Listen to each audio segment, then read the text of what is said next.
जी, Pakistan peoples party chairman Bilawal Bhutto Zardari Shahdadkot पहुंची NA 196 one ते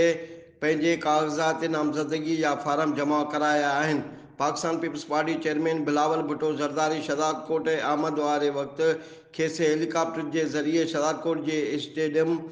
ते पहुंचायो, जितां PP चेयरमैन बिलावल भुट्टो ज़रदारी गाड़ी ज़रिए कोडमोडू चौक जे रस्ते सां असिस्टेंट कमिश्नर ऐं RO ऑफिस पहुतो, जिते PP चेयरमैन बिलावल भुट्टो ज़रदारी शहदादकोट जे तक NA 196 वन ते रिटर्निंग ऑफिसर वटि फार्म जमा कराए छॾियो। PP चेयरमैन जे आमद जे वक़्त ते सवें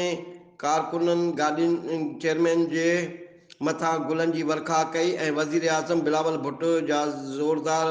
नारा पिणु हंया, जॾहिं त सिक्योरिटी जा इंतज़ाम सख़्तु कया विया। होॾां PP चेयरमैन बिलावल भुट्टो ज़रदारी जी गाॾी जी ड्राइव अॻूणो सूबाई वज़ीर ऐं अॻूणो MPME नादर अली ख़ान मक्सी करे रहियो हो, जॾहिं त अॻूणो MNA नवाबज़दा मीर आमिर ख़ान मक्सी ऐं नवाबज़दा मीर सरदार ख़ान चांडियो समेत ॿिया केतिरा ई अॻुवान मौजूदु हुआ। जॾहिं त पीपल्स पार्टी जे चेयरमैन बिलावल भुट्टो ज़रदारी जे शहदादकोट आमद जे वक़्तु शहदादकोट खे कुंवार जीअं सिंगारियो वियो ऐं कोडमोडू चौक खे पीपल्स पार्टी जे झंडनि ऐं बैनरनि सां सजायो वियो, जॾहिं त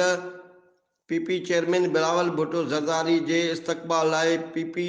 तालके जो सदर मीर आसिफ अली लगारी, नायब सदर सिराज दरिया ख़ान मस्तोई समेत केतिरा ई अॻुवान पिणु मौजूदु हुआ। साले खोसो इबरत न्यूज़ शहदादकोट।